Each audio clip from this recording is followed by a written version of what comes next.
We'll see. Good evening, Steeler fans, and welcome to another Wednesday night here on the Steel Curtain Network. And if it's Wednesday night, you know it's time for the Curtain Call. I'm your host, Geoffrey Benedict. Here with me, as always, Shannon White. Shannon, how you doing? Hey, GB, I'm doing great. And I just can't wait for tomorrow. I want to talk about it. And here for us, with us, on a very special episode of the Curtain Call, because this is the night before NFL Christmas, we have behind the steel curtain zone one of our draft experts, Jeremy Betz. Jeremy, how you doing? Man, I'm doing good. I'm still getting used to the draft expert title. I feel like one sometimes. I'm like stumbling and bumbling through these players just like anybody else, but I guess maybe I just pay more attention to it than most people do. So I'll take it. But happy to be on the Curtain Call. Let's do this thing. All right, so it's the night before the draft. Tomorrow is draft day. This time tomorrow it's gonna be on. It's crazy to me that like 24 hours from now, stuff's gonna be happening. Craziness is gonna be ensuing. The Steelers are rumored to be in trade talks and different scenarios, different things. So we're gonna start the show. We're gonna go into our wants, our wish list for the Steelers. We're gonna put on our presents here that we want to find under that tree tomorrow night. And how I want to do this is if you have a scenario where the Steelers can pull it off that's reasonable, you can do it. If there's a player you want, if you want to trade up and get whoever, if you got a scenario that works, go for it. We'll start with Jeremy. I know he's been talking draft a lot. Yeah. So if you have some new names, if you have anything, whoever you want to go with, we're down with it. Your number one desire for the Steelers in the first round tomorrow night, what do you want?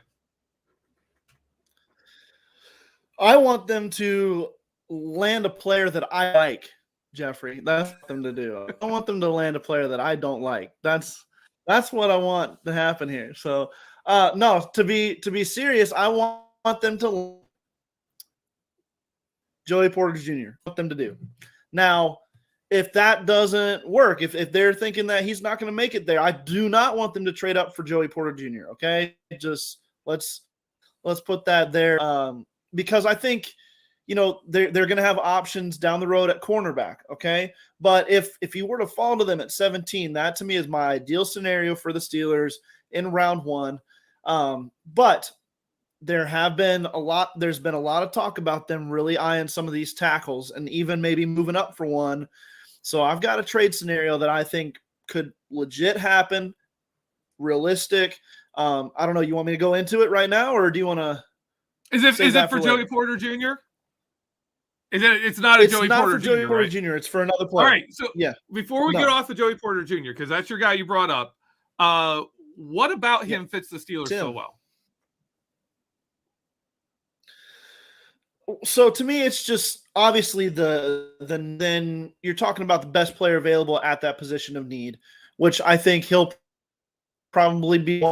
And not just that, the guy he reminds me so much of Ike Taylor. Maybe that doesn't sound right to some people, but I just think he knows how to read wide receivers and follow them around the field. He mirrors routes really well. He's there to make plays all the time. He's not a 6 interception guy a year. I likened him to maybe a Carlton Davis of the Tampa Bay Buccaneers, a guy who's long and rangy, sticky corner, doesn't make a lot of splash plays, but he's just always around the football when it's in the air. And I think he can become that Ike Taylor-like, just maybe, for lack of a better term, takes away one side of the field and allows the play like Minkah Fitzpatrick to do a little bit more and play to their strengths, take a little more chances because he's going to be there. He's going to be knocking passes away. He's going to be sticky, tight in coverage.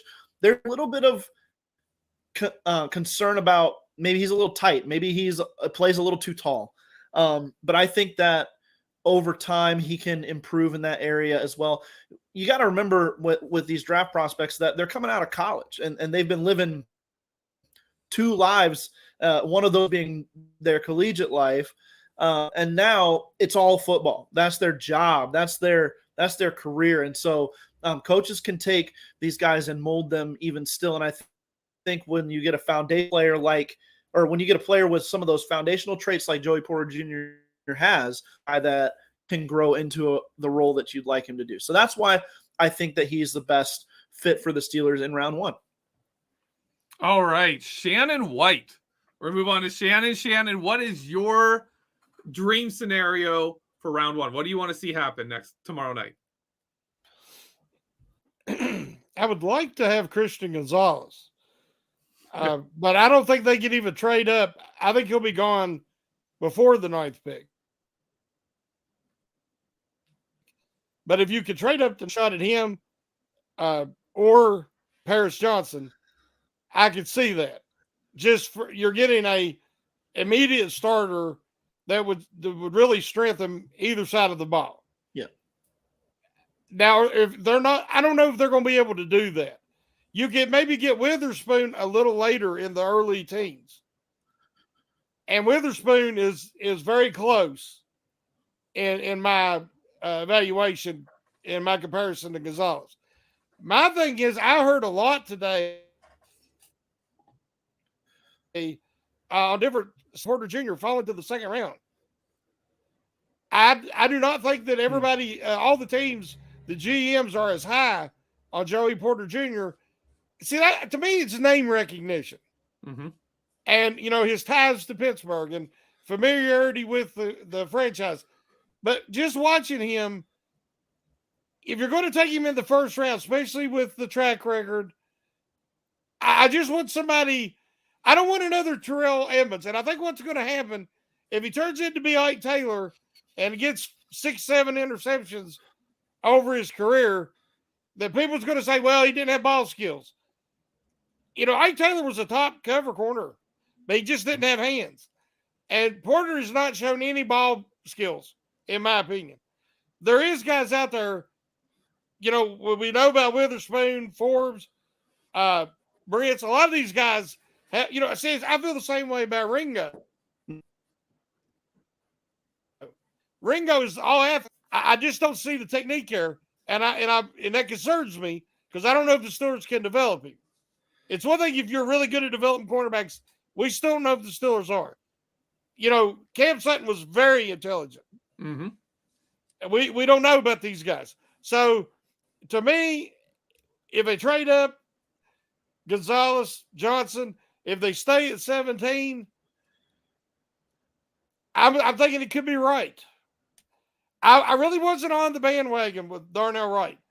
But the more I watch him, and I think what he could do at right tackle and how he could help the running game and the passing game, he's a realistic option at 17 without reaching for a guy like Van Ness or Banks or somebody like that. Mm-hmm. I definitely want to get somebody that's not a reach or a project. Yeah, and I kind of understand the idea behind Joey Porter Jr. possibly being overrated here because it's one of those things that like he gets immediately tied to the Steelers. People are like, oh yeah, he's not going to make it past 17. And then people start looking at him and saying, ooh, maybe he'll go before that. But and the problem is we saw the same thing with TJ Watt, right? People were like, oh, this kid's really good. And then there was the second part that was like, oh no, he's just his name because he's a Watt. And he ended up getting dropped down and the Steelers end up, getting a defensive player of the year candidate. Future, if he stays on his route that he was outside of the last year when he came back and he was hurt, he's a Hall of Famer. I mean, like that's the kind of thing we're talking about here. Joey Porter Jr. has a lot of things he needs to fix, and he's got some very key strengths that are great. But where is he going to develop? That's the question, and that's why the draft's so much fun. As for me, my pick, my dream, of course, is Jalen Carter. I don't care what you have to give up, go get him. Of course, I'm a huge defensive line fan, so that's my dude. I like it. Jeremy, you have a comment on Jalen Carter?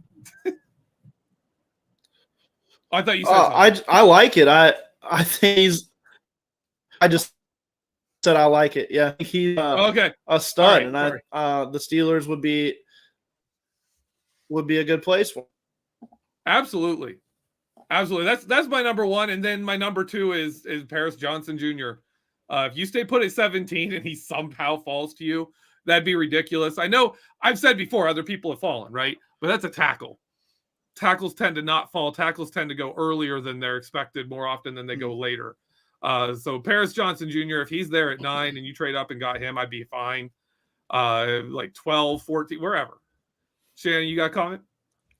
Okay, now you know that I wrote an article about this based on Peter King's suggestion. Now I understand your reasoning, and I'm all behind it.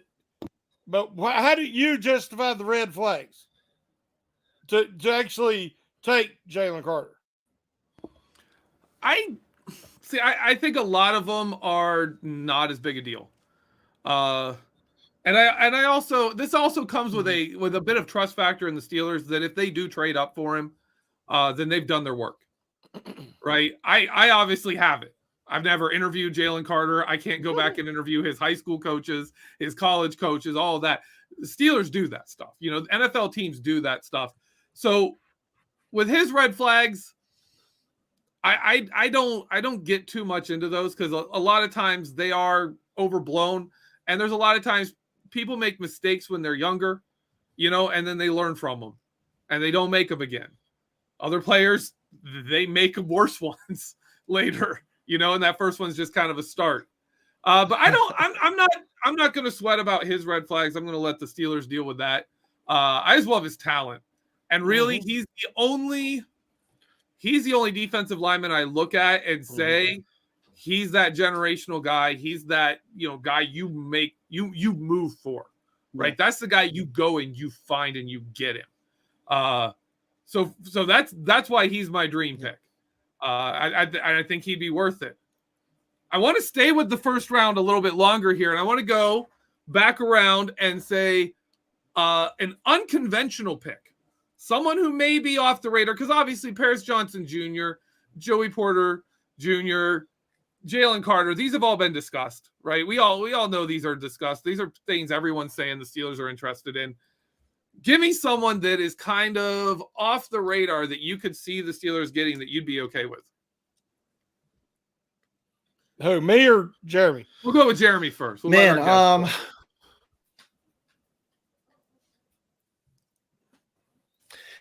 There's players that make sense to me. I think when you're talking, just not maybe talk about the talk about the cornerbacks. Really good. Definitely need a third guy. The Steelers, if Nolan Smith is there, they're going to look long and hard at Nolan Smith, and you know. But there's been talk about him. So let me throw out a that just interests me because I don't think anybody's really been pegging him to the Steelers at all. They're either maybe not in the first round at all. But when you talk about the Steelers and what they've done in the draft, they visited Clemson like they do every year, and they spent a lot of time with those prospects. You got two guys really that stand out to me. Brian Bresee, who has kind of fallen off people's radar because of the injury concerns and the issues with his I think in his personal life, he lost a family member. So I'm not saying necessarily that they go shaking out of the head there. I'm not saying they go Bresee necessarily, but he's going to be someone that they might look at 32, I would say. But the guy I want, because that right linebacker that they really like, he's kind of way back there, a guy that not many people peg into the first round, but off-ball linebacker could be something that they want to keep moving at, and they want to add a player that's different than what they have. Board terribly for the Steelers, and they can't find a partner, and they go something unconventional. Then my thought on that. All right. Shannon, you got a comment? Well, I don't want Breezy. I know the tragedy his family's been through and all that, but the guy's just, his injury tendencies have just stunted his growth, even at Clemson. I just don't want to see them put a first round pick in that. And Simpson, I don't want no part of before the second round. And even in the second round, I find him very risky. A lot of people, including our own Andrew Wilbar, see a Ryan Shazier. And I'm afraid Mike Tomlin sees Ryan Shazier. I see Devin Bush Jr. And here's why. Andrew and me was talking today, and he's like, well, he's a great athlete. He just don't have instincts, but he can learn. What I see is hesitancy, not instincts. He hesitates because he doesn't like contact. We've already had this for years, and it does not work. I do not want that in the center of the Steelers' defense. Their off-ball linebackers need to bring the pain. They need thumpers on the inside. They need to make their presence known. Last year, they had no splash plays. None of the three. We still talk about Robert Spillane's hit from 2 or 3 years ago because we haven't seen it since then. It is, I do not want Simpson. Now, I'm afraid that's what they're going to do because every time that Tomlin looks at him, he looks like a fat kid looking at cake. He's drooling. He gets so excited because he sees Shazier. But that's not what I'm seeing. I see that he's slow to react because he seems hesitant to go into the fray and get into contact. And you have to be willing to absorb a hit and take a hit to give a hit. So my thing in the first round, a sleeper guy, would be Nolan Smith, which he mentioned. He already kind of took my guy. Mm-hmm. But I see him, they're wanting guys that are positionless, that are not just the specialists. They can be moved around the formation and have greater flexibility and creativity. Nolan Smith, is he off ball? Is he edge? You know, you can work with him and see. But one thing about it, he's got dog in him. He's aggressive. He attacks the football. He's just not a great athlete who kind of plays football. He's a football player who's a great athlete. Yeah. Any coach worth his salt can work with that. If not that, if you want another sleeper, a Michael Myers or a Darnell Washington at tight end is a guy who can come in at 17, a great value in the first round and make a real difference immediately as a rookie. But those are the two guys I want. I want nothing to do with Breezy or Simpson. All right. All right. As for me, Shannon, I'm gonna make it all three of us. I'm gonna make it all three of us. My guy's Nolan Smith. My position off the arc is Nolan Smith. And for me, I agree. You've got that hybrid outside linebacker and linebacker. You've got the athleticism. But what stands out to me watching his film is he's got like some of the athleticism of TJ Watt. He's not on TJ Watt's level. He's a great athlete, but TJ Watt is a whole other level. But Nolan Smith has some of his moves, like the way he understands how to move when he hits contact, how he goes off of guys, how he rolls his spin moves. Just it reminds me a lot of TJ Watt, how he's just kind of a natural at this, right? He's like Shannon, you said he's a football player who happens to be a great athlete. He just gets it physically. He understands what to do. But what I loved about it, watching him and seeing his leverage, seeing that he was a little bit smaller and seeing how he attacked people, reminded me a bit of James Harrison, right? He understands the leverage side of it, how to use being a little bit shorter, being a little bit smaller to his advantage. And then to do moves off, like you see him get into guys and get that really low center of gravity, get down, and he's driving with them like James Harrison used to do. Obviously, he's not James Harrison strong. He's nobody's James Harrison, right? Don't get me wrong here. I'm not saying he's like an athletic James Harrison. He's not. Nobody's James Harrison. but he understands that leverage and how to use it, and then he makes moves off of it. And I'm just like, man, I love it. I absolutely love it. He is a dark horse candidate for me. And I'm kind of with Breezy. I'm kind of there. Like I'm like, oh, Yeah. like if it wasn't for this, he'd be way up here. Like for me with the Steelers, because he's got the right look, the length, everything. And then you look at the other stuff, and you're like, but you can't really take that chance. So I don't know. That's a tough one. That's a tough one for me. But I would probably steer away from him. But that is a possibility. Yeah, I think if we would have gone back to before the this last college football season, and you say, oh, Brian Bresee is going to be still there in the middle of the first round, you'd be like, no way. There's no way. He's going to round back into form. He's going to be that guy we all thought he would look like after his freshman year. And there's no way the Steelers, that they're picking in the middle back of the first round, that they'd have a chance at him. And so I just think, every profile you look at, every bio you look at of this guy, his best football is ahead of him, they talk about. So I would not be shocked if a team makes a play on him in the middle to late portion of the first round. And then Shannon, Trenton Simpson, man, let me give you one little bit of something here on this guy, is that when he sees target, he makes a beeline for target, and he gets to target, and he hits target. And so I don't know. I don't necessarily. If there's nobody in his way. Yeah, but that's why you got a Landon Roberts, and that's why you've got Cole Holcomb to clear that path and let this guy just go get him.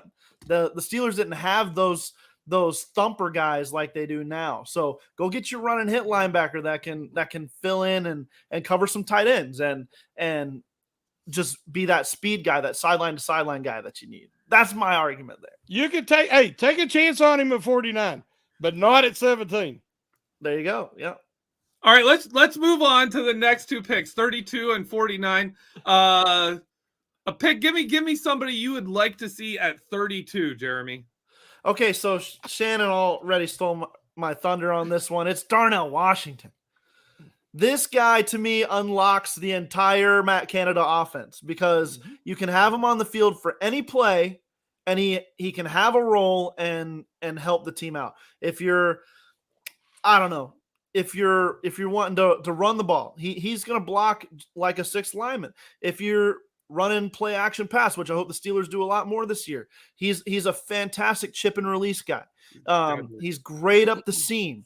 If you need that extra pass catcher, that's what he brings to the table in the red zone. I think he can help their red zone offense. He's just kind of like a Jenga piece for an offense, I think, where you plug him in there and he can hold up the whole thing and take it to another level. So he's like my dream pick of the whole draft. If they don't draft anybody else I like, I would love for them to grab Darnell Washington. And I think that, he's got to be a guy that could be on the radar. But I really do think the Steelers are going to trade out of 32, especially if they stay put or move up at 17. Omar Khan is going to want to recoup some picks if they have to move up. Say Paris Johnson falls into the early teens and they move up like with the Texans and get Paris Johnson Jr. and they have to give up 49 to do that, or whatever they have to do. I think Omar Khan's going to want to say, all right, somebody come get 32 and give me back some of my picks, and maybe give me something in the 5th round, because I don't like that 130 selection zone where I don't have a pick. So I could see that happening for sure. Shannon, okay. Darnell Washington at 32. Tight end. Shannon, what's your pick at 32? Who do you want there? Jack Campbell all day. Oh, yeah. Jack Campbell's my dream pick this year. I've had Creed Humphrey. I had Sky Moore. And this year it's Jack Campbell. So the fact that I like him that much means they will not take him. But, nope. He's they off the never board. take the guy I want him to take. So I've just given him the kiss of death. But I'm sorry. Man. I think he'd be the perfect Steeler. I would love to have him solidify the interior for the next 6 to 8 years. But because I'm saying that's who I want, they'll never take him. Yeah. Okay. So both of you, you're like dream picks are at the 32 spot. Yeah. You're like dream picks for the Steelers. All right. So mine at 32 is Mazzie Smith from Michigan. Again, defensive line. Obviously, if they Yes. take Jalen Carter, don't take this guy. Although double dipping at defensive line is not the worst. They did it at linebacker in 2007. Worked out really well for him. Sure. But I love, he is that long-armed, 5-tech mauler of a guy that's going to give you kind of, he's not Stephon Tuitt. He's not Cam Hayward. I usually compare people to that. He's not that bull in the china shop Stephon Tuitt. But he is a disruptor in the way that Cameron Hayward is a disruptor, right? He's going to get in there. He's got that one arm, like just boom. He's got that kind of strength. He just holds people off. He can be that guy, and he'd be a great developmental pick to learn under Cameron Hayward for the last couple of years of Cameron Hayward's career. However, 1, 2, maybe 10 more seasons of Cameron Hayward, who knows? But Mazzie Smith would be a great one for there. I also like both of your selections. I love Darnell Washington, love Jack Campbell. My thing with Darnell Washington is on the Steelers with a Pat Freiermuth there, with the guys they already have. I mean, his rookie season, he would be a block and run a seam route. That's it. That's all you got to do, bud. You run the seam route, you run a post, you just run downfield, open up space underneath, and then other than that, just bully everybody. He would be gorgeous. I'd love him on the Steelers. I'm going to throw this out because everyone's talking about this. You trade up in the first round by giving up 49. Then you trade back in the second. A lot of these teams that you would trade up to have picks you would want to trade back to. And my thought is, why not do both? If you're going to trade up in the first round, use the 32 pick and pick up some third-round picks. Pick up a third-round pick too. There's things you can do there that I think for the 32nd pick, you throw that in with 17, you would get a decent haul back, or it'd be like you're trading up and trading back at the same time. I think the Steelers could really do some good stuff with that pick, trading it. That's 32. Pick number 49. This is our last top 50 pick. Who do you guys have?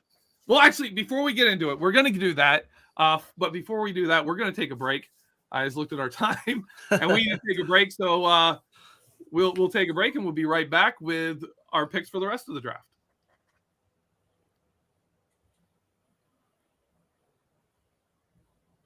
And we're back. We've gone through our picks for the first round. We've gone through our pick number 32, dream scenarios. Pick number 49. Anybody you guys have that you really think would be a great move around the 49th pick around that area? Jeremy. Yeah. So far I have them going Joey Porter Jr. and then Darnell Washington. So you've got yourself a defender, sealing up a hole there, and then kind of maybe not a luxury pick, but a BPA pick, something that helps your offense out a lot, helps Kenny Pickett out a lot in Darnell Washington. I'm going to stay on the offensive side of the ball, and I think I'm going to either attack the center position with Joe Tippmann or John Michael Schmitz, whichever one is there. I think one of those guys should probably be there at 49. One of those two guys to me just he may not start this year. You've got your stopgap guy in Mason Cole, and I think he's even proven to be maybe even a little bit better than just like your traditional stopgap. But I think still you'd love to get a guy in there that is your center for the next 10, 12 years. That's the Steelers' modus operandi anyway. So I'm going to say Joe Tippmann because I think John Michael Schmitz probably goes a little bit before that. So give me Joe Tippmann there, a massive center. I mean, he's way bigger than the Steelers typically go after at center, but he's got that elite mobility and athleticism from the center spot. And to me, he's a guy that at the very least provides you quality depth this year in case of injury and even some versatility. I'm sure he could jump out at guard if he had to in case of injury. But the fact that Joe Tippmann could be your 2024 starting center and really just take over that position from there. I think you've got some good centers in this class, and I think that he's one of them. He would be somebody that I would be targeting if I'm Pittsburgh, knowing that there's probably a couple defensive linemen even that you could get with that pick at 80 that could still fit what you need. And there's a lot of options in the third round as well that you could address. So give me Joe Tippmann here. All right. Dressing the center. I'd like addressing the center position. Shannon, what you got? Who are you thinking at 49? Well, I've said maybe Nolan Smith or a tight end in the first, depending on who falls. Jack Campbell at 32, because I'm afraid he won't make it to 49. Then I really want a defensive focused draft. Now, I agree with what Jeremy's saying about a center. Smith's, to me, is getting ready to turn 24, or he already has. And the Steelers don't need him to start immediately. But Joe, I thought it was Timperman. He is only 21, getting ready to turn 22. And I think he's more athletic. He's somebody that is more like Cole. And I think Cole could mentor him. Yep. So if I was going to go one of the two top centers, I would go Timperman. But I want a defensive focused draft. So at 49, if you you would need to start addressing a cornerback or defensive tackle, which I haven't yet. So I'm either Maisie Smith or Julius Brents. I think would be a good fit at cornerback at that pick if he's still there. There's some other guys, Stevenson, Forbes, even though he's light, he is a ball hawk. There is some guys there. So it would have to be one of those guys, in my opinion. So I'm going to say Maisie Smith for what I've already taken. Okay, so I don't know if he's going to fall that far. My selection of Maisie Smith, I always say if you want somebody, you got to draft them above where they're slotted. Shannon's doing that with Darnell Washington. I'm doing that with Maisie Smith. For 49, I'm gonna go a route of someone Jeremy Betz is used to hearing from. I'm gonna take a cornerback out of Michigan named DJ Turner, who I am also very high on. I just think he's the kind of player that he's not gonna make your Pro Bowls. He's not gonna do that, but he's gonna be around and he's going to be a valuable player on your team for like 10 years. And in the system the Steelers use, if you go back and look at what Steven Nelson did on the Steelers defense, I think DJ Turner could give you that as early as his freshman year, the rookie season, man. Like, he's going to be, in my opinion, very solid, very good. He's very fast.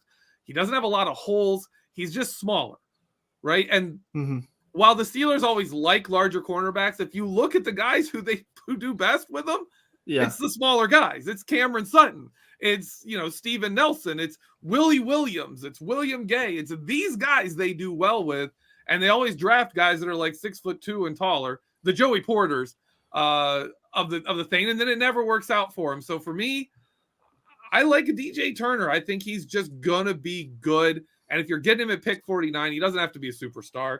He doesn't need to be a Pro Bowler, but you just got somebody who is really, really good. I just got told we missed a super chat. Let me get back up here. Here we go. Wesley Hickok gave us $5. Sorry we missed this, Wesley, at the time. Assuming we stay at 17, he says. His top 16 projection, he predicts 4 quarterbacks are going, the 4 offensive tackles, 2 wide receivers, 2 edge players, 2 cornerbacks, and 1 defensive tackle all being gone. Yeah, I could see that. That actually, like, looking at the names there, looking at the thing of the people, that makes a lot of sense, and that really limits. Like looking at 17, I've done this myself too. You look at 17 and you're like, man, if we were like 13 or 12, I'd have a lot more confidence in someone really good falling to us. But 17 is a rough spot in this draft because there's like, I don't know, Jeremy, where you would put it with real first round talents, with the really first round guys that you can sit there and say, oh, this guy's going to be a really good player. But for me, it's like, it's around that 12 to 15 of them are in this draft, and that's it. So 17 is a rough spot. Wes, I can't disagree with you there. Like, it's kind of a rough spot to be in, and that's why why people are talking about trading up. Yeah, and especially with the Steelers having the 2 good second round picks, 2 top 50 picks in the next day. It says a lot. There's a lot of potential there to move up. Yeah, I think when you look at what his prediction was right there, maybe the only thing I would change is I think you get one wide receiver go and then maybe one tight end there. Maybe Dalton Kincaid slips up in that just ahead of the Steelers pick at 17. I know the Commanders really like Kincaid. There's the Packers, they need a tight end, and I know they moved up to 13 in that trade for Aaron Rodgers, but they really could use a tight end like Kincaid, like Myers to come in and help out their receiver room. So I would say you get JSN off the board and a tight end. But I think that he might be pretty spot on. Maybe Darnell Wright doesn't go. Maybe you get one of those edge rushers in there, instead of the tackles. But it's going to be interesting because if the tackles go early like that, then I think you're going to start seeing more of them come off the board at the back end of the first round too, which could leave the Steelers hanging if they do want to address that position and they don't do it at 17. Yeah, I can't disagree with that. Moving on from the 49th pick and dropping down, I kind of want to mesh the middle rounds together because we don't know if they trade. They're going to pick up picks there. Those picks could move. Those picks could all move around. Like we don't know third, fourth round, all that stuff. So I want you guys give me. We'll go around. We'll do one at a time. We'll do a couple of names if you have them. Third, fourth, even fifth round guys that are in the middle rounds that you really like for the Steelers. Personally, you just like these guys. Jeremy, you want to go first? Sure, let's do it. All right. I like Zach Pickens in round 3, the defensive lineman out of South Carolina. I think he's the prototype the Steelers like in the middle of the defense, and I think he can be a game wrecker if he puts it all together, which I think he's underrated in this draft. I think you could probably put him up. To me, he's not quite as long as Gervon Dexter, who a lot are pinpointing to the Steelers maybe at the back end of the second round, but I think he's got a better get off than Dexter does, and a motor that doesn't quit. Zach Pickens to me is a guy you can wait on if you think he's going to make it there to 80, go out and get that guy. The other guys, Sidney Brown maybe in that range as well if he isn't gone yet. So get me some Sidney Brown on my defense. I love it. But then in the fourth round, maybe if they haven't taken. Whoa. Don't steal them all. Don't steal them all, Jeremy. I'm sorry. Don't steal them all. We'll get back to you. All right. Shannon will get you in there. I saw that face. We'll get to Shannon here. Shannon, I took Shannon's guy. Yeah. Who you got? I really like Sidney Brown. Yeah. What he plays, he seems like the perfect Steeler with his physicality, his athleticism, his intensity. And with losing Edmonds, which I'm still disappointed over, I think that he could be a real asset and a future starter. So, but, in the third round, there's different guys. I had in mind, I was already thinking of the fourth round because I said Sidney Brown was, my third round guy. And so now I'm struggling to think of another one because it's a little too early for Jonathan Mingo. And, everybody knows that I really like Mingo. If he falls in a third or fourth round range for the Steelers, because it's 6'2", and 225 pounds, and he's built like all those Ole Miss wide receivers. He likes to block. He's very physical.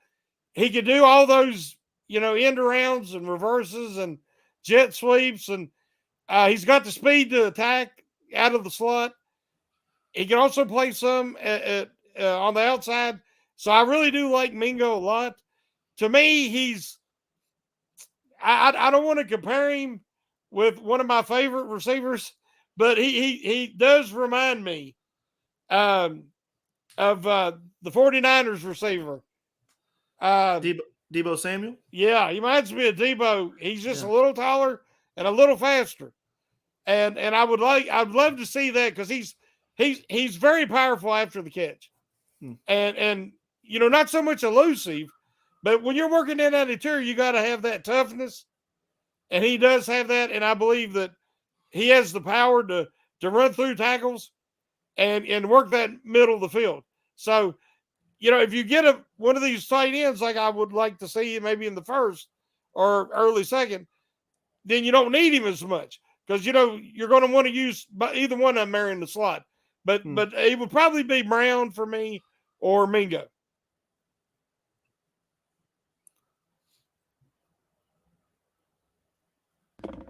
For me, looking at the mid-round picks, I look at a lot of tight ends.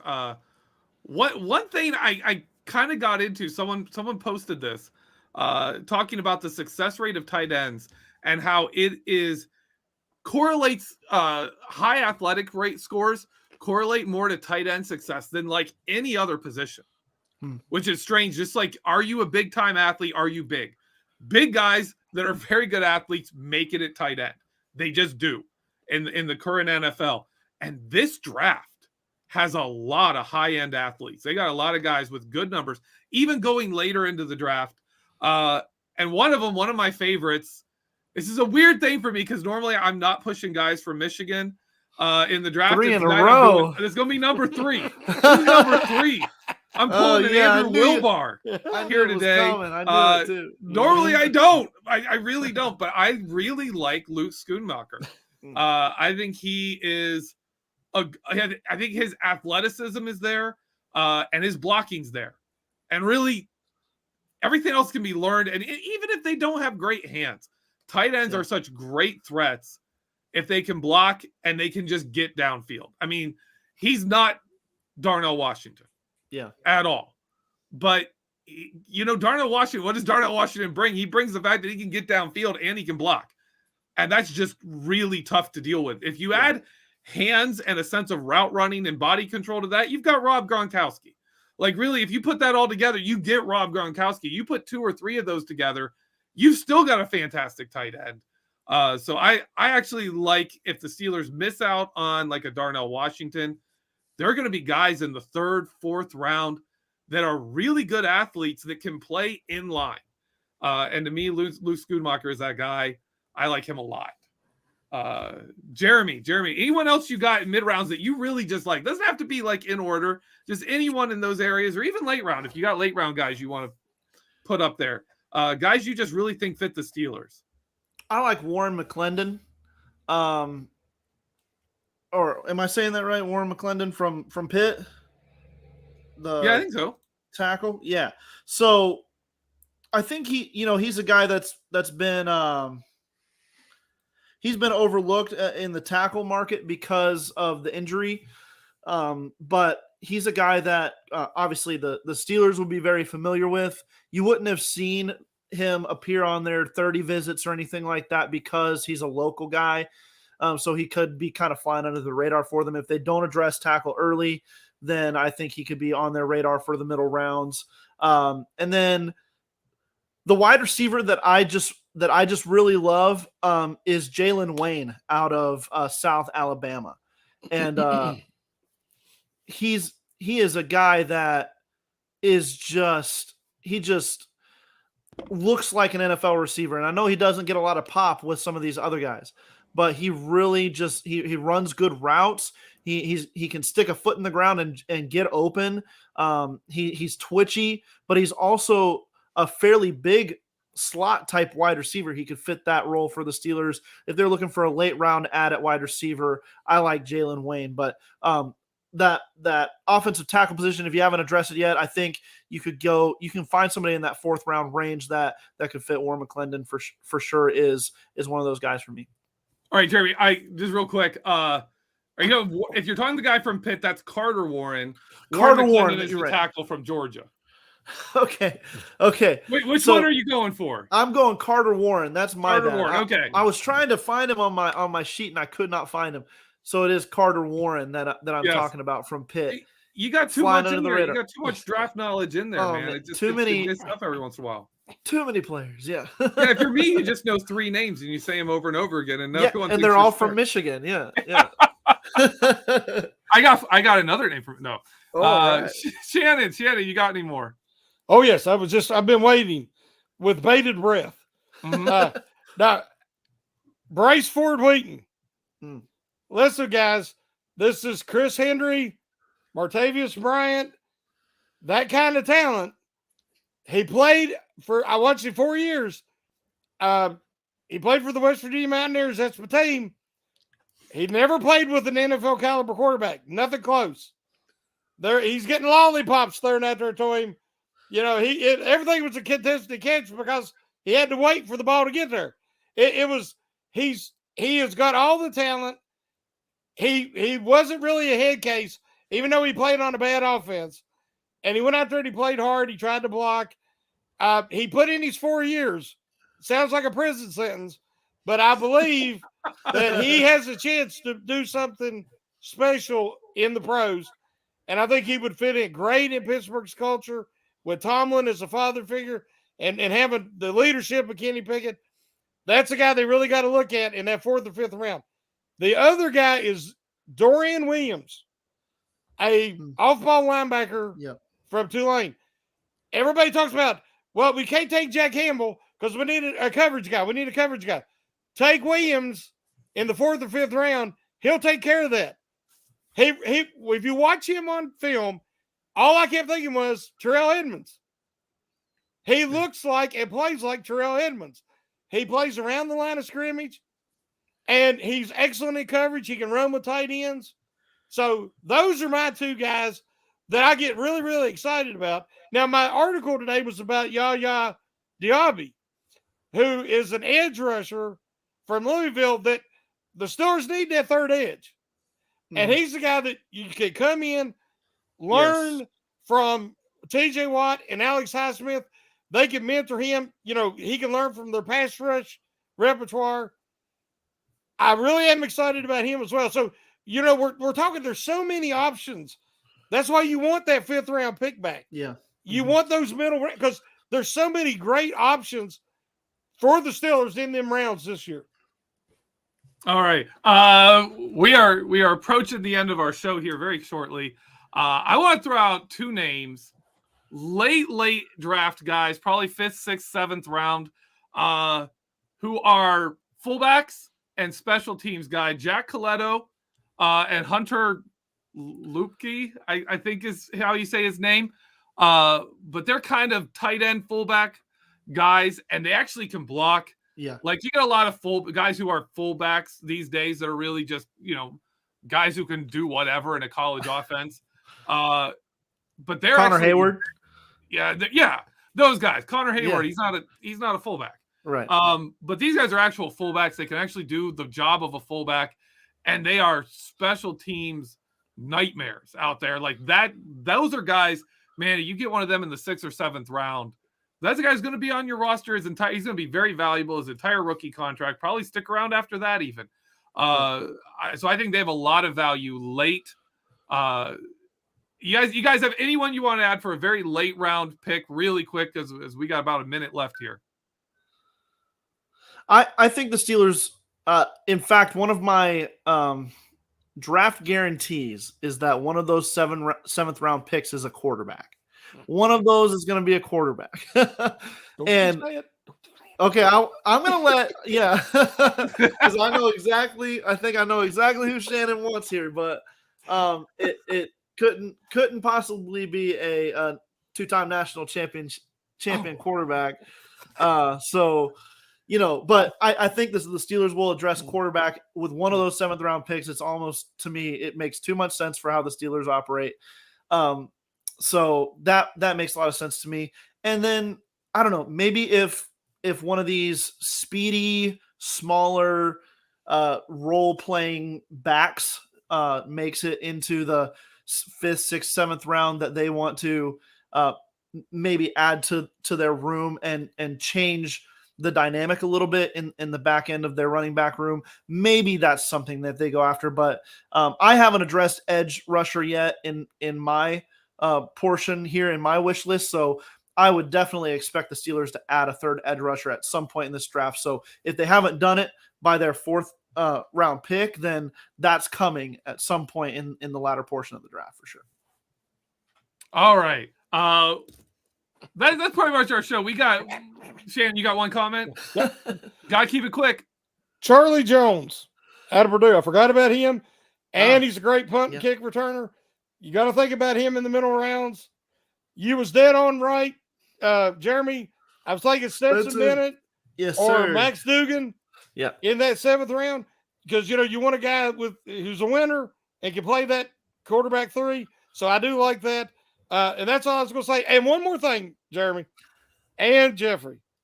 Nate Herbig is our fullback. We don't need a fullback because Nate Herbig is going to be the fullback and the punter. He's going to play everything. Right. Shannon. That was a pickup and a half then. Yeah, Shannon and Nate Herbig are like their best buds out there. All right. They're good. All right. That's our show for tonight. Man, I can't wait. 24 hours from now, guys, we're going to be right in the mix of it. It's going to be great. You'll be hearing from us during the weekend. I think probably all of us during the draft at some point. Stay tuned for articles. I want to really quickly plug a website the Steelers put together. I think, Jeremy, you had a hand in that too. The Steelers Big Board. Can you give us any information you have on it? Yeah, btscbigboard.com. It is 400 top prospects in this year's draft, and we've got stats, we've got rankings. You can even search players.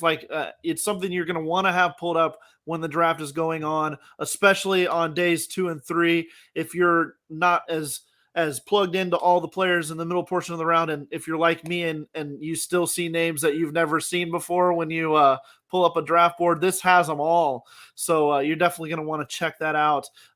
Fantastic job by several people that put together the big boards, and that is live, and you can even go look at it right now, btscbigboard.com. Go check it out. Yeah, I can vouch for it. I went on there. It is obviously set up to be value to the Steelers, not overall. It is straight up like where people would rank in value to the Steelers. Very well done. I heard they're gonna update it as players are drafted. You're gonna be switching in, letting them know who drafted who, and you can click on names and get scouting reports. You can get all kinds of stuff. Fantastic setup. I've got to agree. They did a great job. I think it's amazing. I'm not just plugging it because it's co-workers of mine, but it's really good. I'm going to be using it a lot tomorrow and the days after. So make sure you check that out. Make sure you're listening here I think we're doing stuff after every single draft pick again this year. And then we're going to be covering it in the shows, and we're going to go to behindthesteelcurtain.com. We're going to have articles, film rooms, everything, breaking down, guys. It's going to be crazy. It's going to be a lot of fun. And if you've been with us this offseason so far, stick with us through the draft. We're going to have a lot of fun. We're going to be doing a lot of things. So thank you so much, as always, for being here, for listening to us, for reading our articles, for listening to our shows. You're the reason we get to do this. So thank you so much for being here with us. As always, have a great week. Have a great tomorrow.